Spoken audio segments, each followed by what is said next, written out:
Hi everyone, let's go over quiz number 9. So for number 1, it gives us a chemical equation, and in this chemical equation we have a strong base that is reacting with a strong acid. So this is an acid-base neutralization, and so anytime you have an acid-base neutralization reaction, you're going to produce a soluble salt, lithium iodide in this case. So that's our soluble salt and liquid water. Okay, and let's go ahead and write out the ionic equation for this. So the lithium and the hydroxide are going to split up into their respective ions because lithium hydroxide is an electrolyte. So we're going to get lithium plus, that's aqueous, OH minus, that's aqueous. And the same thing now is going to happen for the acid, because the acid here, hydroiodic acid, is a strong acid, so it's a strong electrolyte, meaning that it's going to split up into its respective ions.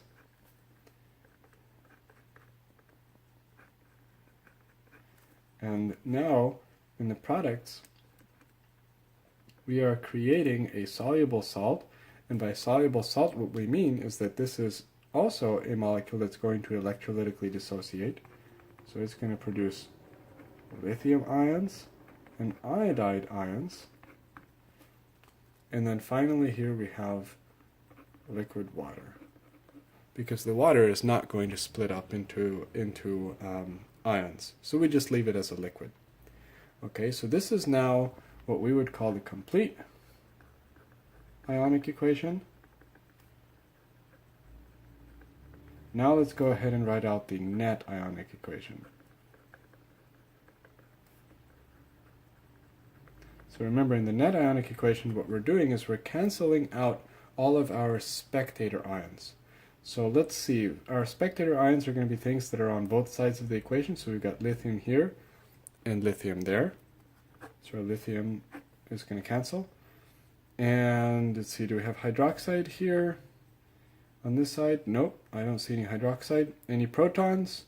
I also do not see any protons. How about iodide? Yes, I see iodide here. So my iodides are going to cancel because they are our spectator ions. They're on both sides of the equation. So now the net ionic equation that leaves us with is OH minus, that's aqueous, that's hydroxide, and H plus, that's aqueous. And that's going to combine now to make liquid water. So those are the things that did not cancel, and that then leaves us with the net ionic equation. So that corresponds to D. So D is the correct answer for number 1. Then next for number 2, number 2 is asking what is the ionic equation for the reaction of HClO3 and sodium hydroxide. So in this situation it does not really explicitly specify that we want either the net ionic equation or the complete ionic equation. So if it does not specify, what you can do is just assume that it means the complete ionic equation. So only if it explicitly says net ionic equation do we need to worry about canceling our spectator ions. So here, since it doesn't say net ionic equation, then what we want to do is solve for the complete ionic equation. So let's go ahead and do this. But first, in order to do that, we need to complete this reaction. So here we have an acid. This is chloric acid, so you can recognize that because we have a hydrogen here. And you would also recognize from your polyatomic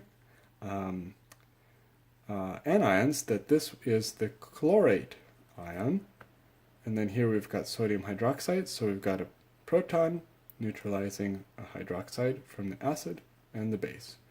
So noticing that this is an acid-base neutralization reaction, and we identify that we make a soluble salt, and that soluble salt is our sodium chlorate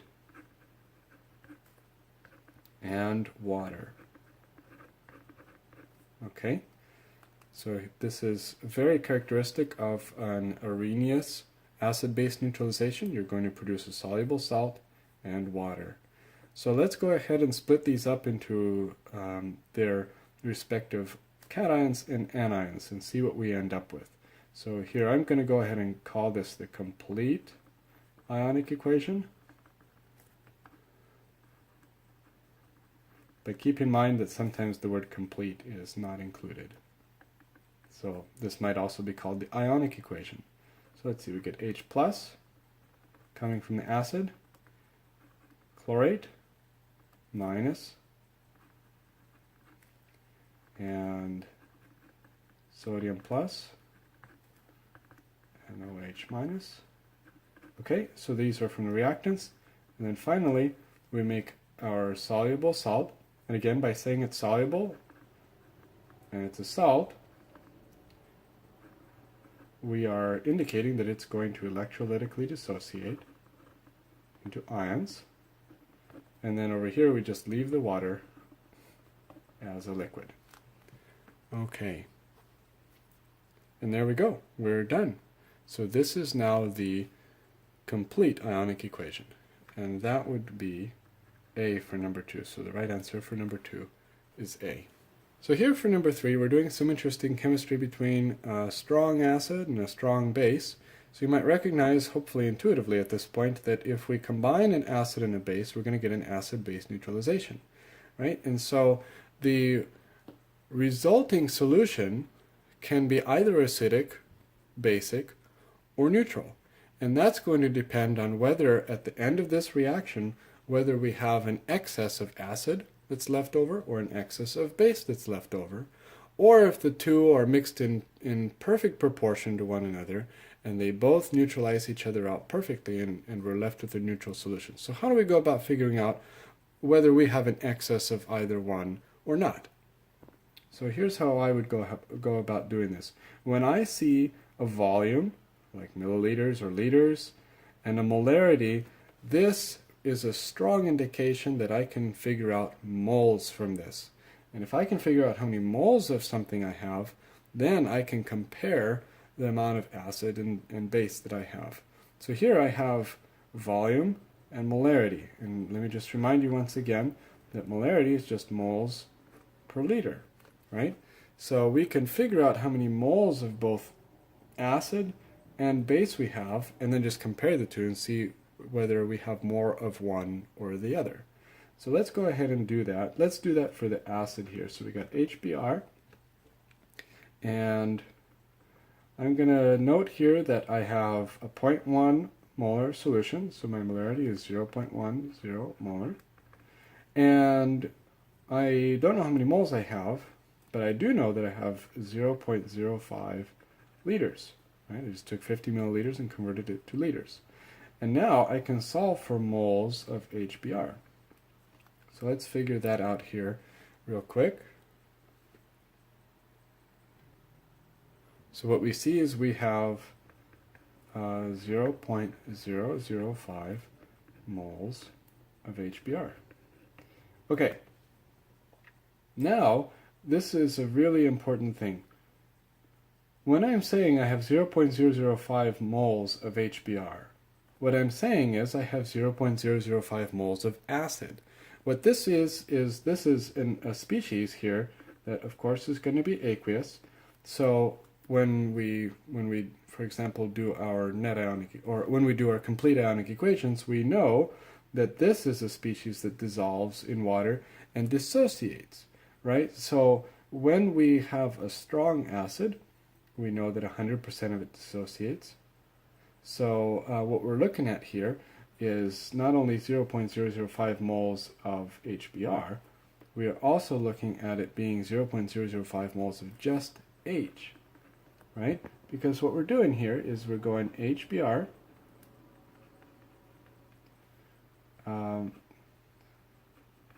okay, and I'm going to just put water here. But the key thing is that HBr is becoming H plus in water and Br minus in water. So if you have 0.005 moles of the acid, you know that you have to have 0.005 moles of H plus. Okay, because the acid is going to provide all of those protons here, and if we have 0.005 moles of acid, then that's how many moles of H plus we're going to have. So now that we know how many moles of H plus we have, let's take a look at the sodium hydroxide real quick and see how many moles of hydroxide we have. So let me do that real quick here. Sodium hydroxide, and we're going to do the same type of analysis. We've got 0.20 molar, and I have 30 milliliters this time. So I'm going to plug that into my calculator, go 0.2 times 0.03, and I get 0.006 moles of sodium hydroxide. And remember now, sodium hydroxide is also going to electrolytically dissociate, so when we say that we have 0.006 moles of sodium hydroxide, we automatically know that that's 0.006 moles of OH as well. Okay, so let's go ahead and compare these now. Let me bring this up again. We have 0.005 moles of H plus and 0.006 moles of OH minus. So which one do we have more of? Well, we have more of the OH minus, right?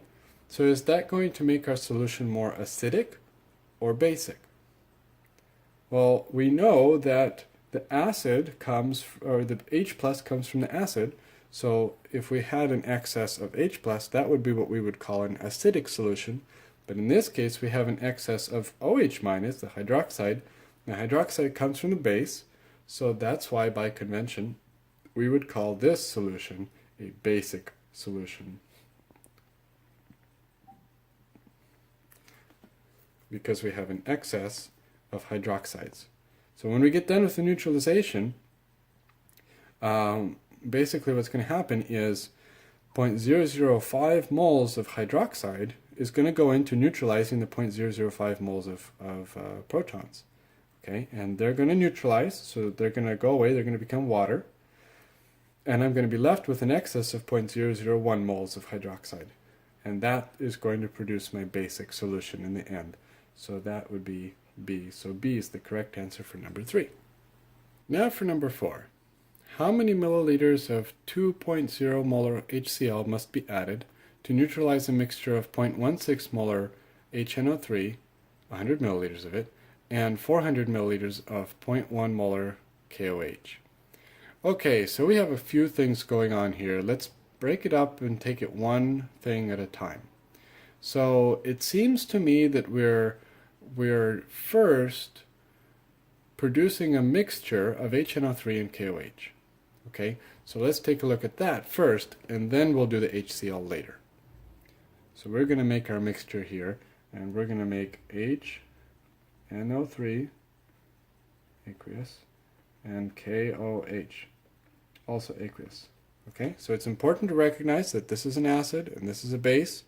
So when they react, they're going to undergo an acid-base neutralization reaction and produce a soluble salt, KNO3,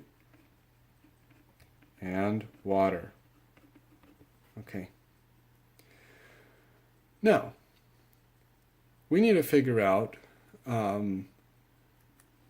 much potassium hydroxide is going to be in excess. So the reason we need to figure out how much of this we have in excess is because that is then what we will neutralize with the HCl, okay, the 2 molar HCl. So let's figure this out. And it's going to go exactly the same way as it did in number 3, where we figured out whether it's going to be an acidic or basic solution, but this time we're actually going to go ahead and figure out what our excess is. So we have 0.16 molar HNO3, and we have 100 milliliters of it, so that's just right out of the problem. And we can use the molarity equation to figure out how many moles of HNO3 we have. And then, of course, when we say moles of HNO3, what we're really calculating is moles of hydrogen. That's going to be really important. And then when we do the same thing for the base, we're calculating the moles of hydroxide. So those are really the species that we're most interested in. So let's go ahead and do that. I have 0.16 molar HNO3. My pen might die here pretty soon. Equals moles of HNO3. So that's what I'm trying to solve, over 0.1 liters. Now, if I solve for moles of HNO3, I get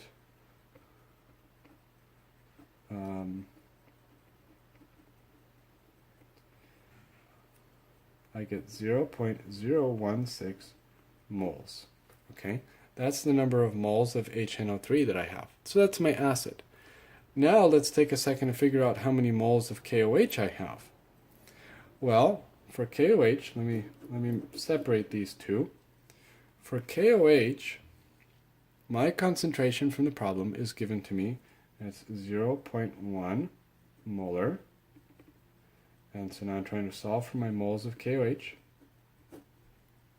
And I have 400 milliliters of it. So it's going to be 0.4 liters. And so what I'm going to do is go ahead and calculate that.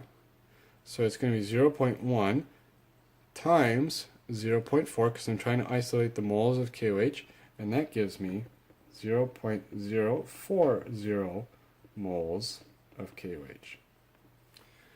Okay, so obviously I'm going to have a lot more moles of KOH than moles of HNO3, right? So when I do the neutralization reaction, what's going to essentially happen is I'm going to be left over, or I'm going to have excess hydroxide, excess KOH. So my solution is going to end up basic. So if we can figure out how many moles of KOH we have left over at the end of this neutralization, we will know how many moles we needed to neutralize with the HCl. So let me go ahead and turn this paper around and rewrite this so that I get some more room, and we'll finish up the calculation here in a second. Now, continuing on with number 4, I just went ahead and rewrote this. So we have 0.016 moles of acid and 0.040 moles of base. So let's figure out how much base we're going to have left over when these two are going to neutralize. So remember, they're going to react, and the H plus is going to get neutralized by the OH. So if we started out with 0.040 moles of KOH, then we have to subtract from that the amount of KOH that's going to go into neutralizing the nitric acid. And so we know here, let me just be very explicit about this so it's no mystery. HNO3 plus KOH is going to make potassium nitrate and water, right? So we have a 1-to-1 mole ratio here of KOH to nitric acid, and so for every 1 mole of nitric acid that is neutralized, 1 mole of potassium hydroxide, that's the KOH, gets consumed. So we can make a really kind of quick shortcut and say, okay, well, if I know that it's a 1-to-1 mole ratio, then the number of moles of KOH that I consumed are going to be the number of moles of HNO3 I need to neutralize. So I need to neutralize 0.016 moles of HNO3, and that's going to take 0.016 moles of KOH because it's a 1-to-1 mole ratio. So in case this is a little bit unclear to you, like what you would do in case this was a 2-to-1 mole ratio, let's take this as an example. H2SO4, this is sulfuric acid, and KOH are going to react to form potassium. So there's 2 potassiums here, sulfate and water. Okay, and suppose we had the same situation and I had 0.016 moles of H2SO4, and then I asked you how many moles of potassium hydroxide I would need to titrate this. Well, that's when you go, well, I need twice as many moles of potassium hydroxide because I have 2 moles of hydrogen, of protons, for every 1 mole of sulfuric acid. So here, what this is saying is that I have 0.032 moles of H plus that's going to come out of the sulfuric acid because I have I have 2 right here, 2 protons for every H2SO4 molecule. So if I've got 0.016 moles of H2SO4, I've got twice as many moles of protons. So that means that to neutralize it, I am going to need 0.032 moles of OH minus. Okay, so in case that comes up, that's what you would do if you had an acid that had more than 1 proton on it. So you would just note that you need twice as much base to neutralize that kind of an acid, and so you double the amount of hydroxide that you need. So we're not doing that in this situation because our acid is what is called monoprotic, which means that I've only got 1 proton here for every acid molecule. So it's a 1-to-1 mole ratio, and however much acid I have in here is going to be how much KOH I'm going to need in order to neutralize it. So I have 0.016 moles of acid, therefore I need 0.016 moles of base to neutralize that acid. So now, the question that I have been sort of foreshadowing is how much base do we have left over? Well, the amount of base we have left over is 0.024 moles. Okay, and this is the number of moles that we now need to neutralize with our HCl. Okay, so now let's bring in HCl. So we're going to do HCl and potassium hydroxide, KOH. Those are going to react. Again, an acid and a base are going to neutralize, so we produce a soluble salt, and that's going to be potassium chloride and water. Okay, so once again, we have a 1-to-1 mole ratio.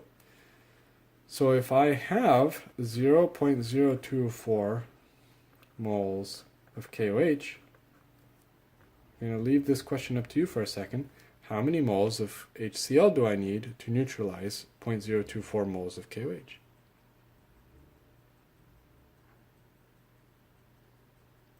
Well, let's look here. We have a 1-to-1 mole ratio. So for every 1 mole of KOH, we need 1 mole of HCl. So if we have 0.024 moles of KOH, then we need 0.024 moles of acid.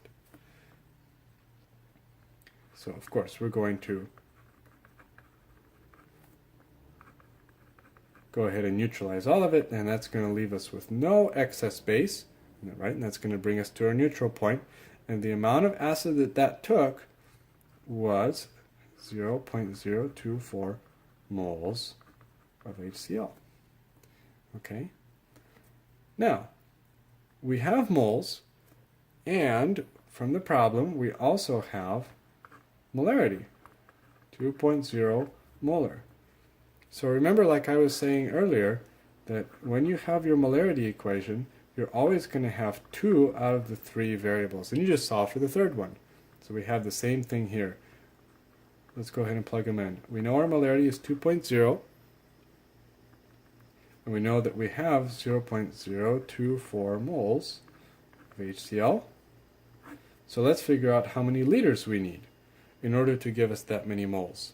So here, this is going to result in this volume as being 0.012 liters of 2 molar HCl. And then if you just took that and converted that into milliliters, that'd be 12 milliliters. So the correct answer for number 4 is A. So for number 5, a beaker containing 450 milliliters of 0.5 molar HBr is spilled in the lab. How many grams of potassium carbonate would be needed to neutralize the spill? So once again, if we're trying to neutralize something, we need to know, first of all, how many moles of acid do we have, and then what that'll help us do is that'll give us the number of moles of base that we need in order to neutralize the acid. And then once we have the moles of base, we can calculate the grams of base just using the molar mass. So let's go ahead and figure out moles. Let's use our molarity equals moles per liter friend.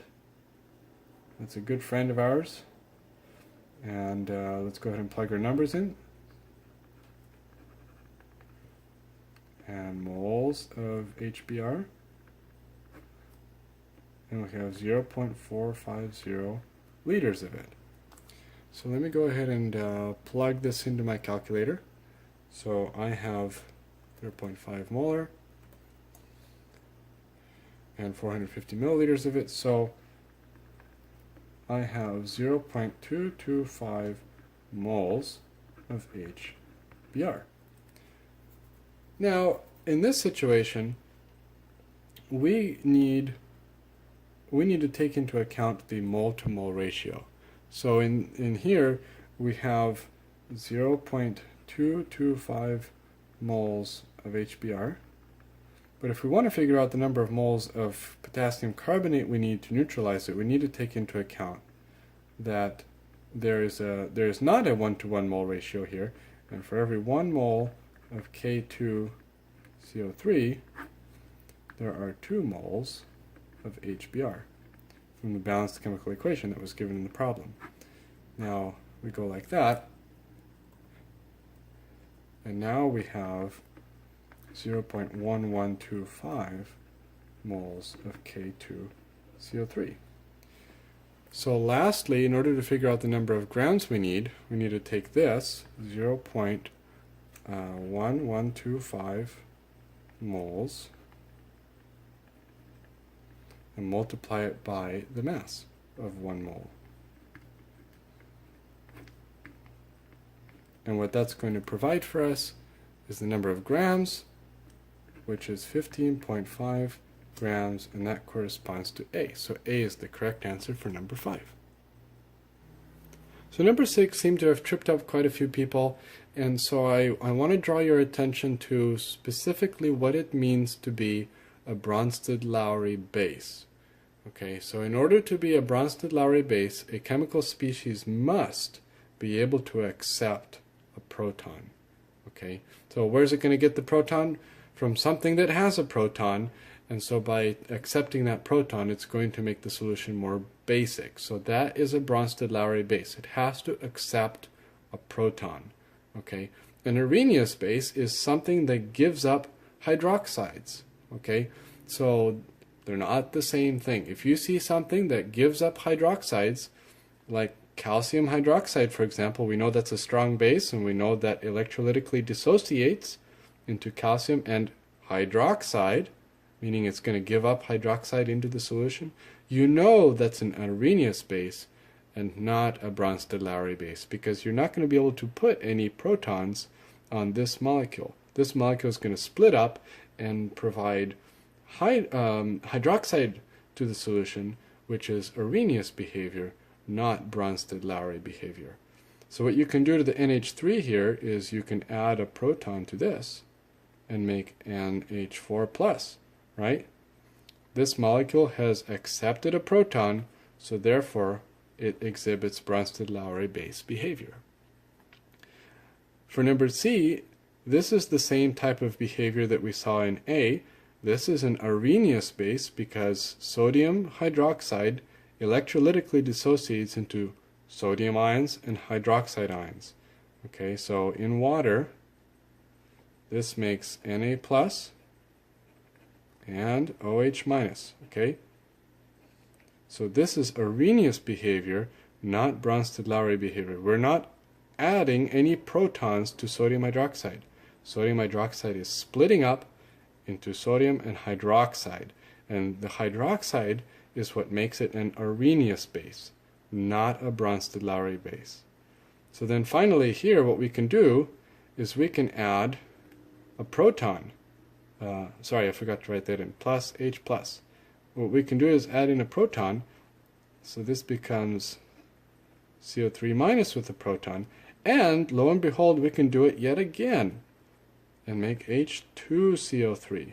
So here we have been able to do this twice. We've been able to add a proton to CO3, 2 minus. So therefore certainly The CO3 2- is a proton acceptor, so it behaves as a Bronsted-Lowry base. It's a proton acceptor. So once again, to be a Bronsted-Lowry base, it must accept protons. If it doesn't accept protons, then it's not a Bronsted-Lowry base. Okay? If you see something like this that you recognize as a strongly electrolytic species that is capable of dissociating in water, and it has an OH on it, a hydroxide, okay, then that is most likely going to exhibit Arrhenius base behavior because it's going to add hydroxides to the solution, and that is characteristic of an Arrhenius base. Okay, so I wanted to make sure that was really clear about number 6. So here I'm going to go ahead and combine numbers 7 and 8 because they both pertain to the same equation.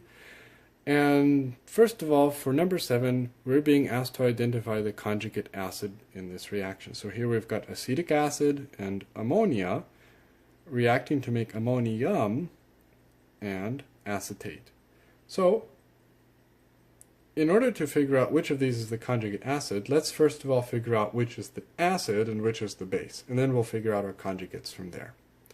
So the acid is going to be the thing that donates protons. So here we're talking about donating and accepting protons. So these are going to be Bronsted-Lowry acids and bases. So the species that's going to give up the proton is going to be the acid. And so here, this is our acid. Not conjugate acid, just acid. By acid, what we're saying is that this is the species that gives up the proton. Okay? So something has to accept that proton, and that something here is the base. And that's ammonia. So ammonia then accepts that proton and goes from NH3 into NH4+. Okay? And now that the acetate has lost, or acetic acid has lost its proton, it comes over here and becomes an acetate ion, which is the same thing, except does not have that proton anymore because it's given it to the ammonium. So now, suppose we wanted to go in the reverse direction. Okay, so we start with this ammonium and acetate, and we want to go back this way. Who's got the proton they can get rid of? Well, ammonium has the proton they can get rid of. Ammonium now has that proton that the ammonium ion can give back to the acetate. So here is where our conjugates come in. This is now called the conjugate acid. Okay? It's conjugate because it's on this side of the reaction, and it's the acid because now it has that fourth proton, that acidic proton, that now can be donated to the acetate. And since the acetate is the one that's going to accept it in order to go this way in the reaction, since it's accepting the proton, that goes back to our definition here of a Bronsted-Lowry base. So this constitutes the conjugate base. It is the species now that is capable of accepting a proton. So by accepting a proton, it's exhibiting Bronsted-Lowry base behavior.